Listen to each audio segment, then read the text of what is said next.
জোয়ারের সময় এই নদীর দেখুন রূপটা কোথায় যায়, কোথায় জলের চিহ্ন চলে এসছে, দেখুন কোথা থেকে জল গেছে, এই কোনা থেকে ওপর দিয়ে। এখন জলের লেয়ারটা কোথায় দেখুন,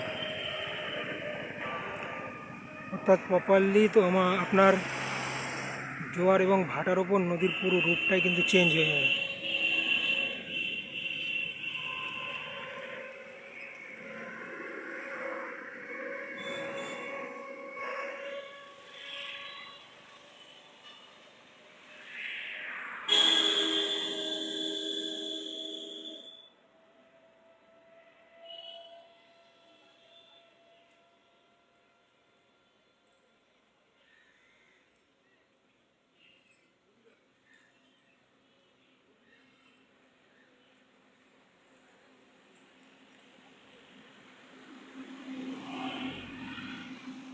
আপনাদের একটা তথ্য দিয়ে দিই, এই ডায়মন্ড হারবার রিভার সাইডের আশেপাশে অনেকগুলো কিন্তু মোটামুটি ঘোরার জায়গা রয়েছে।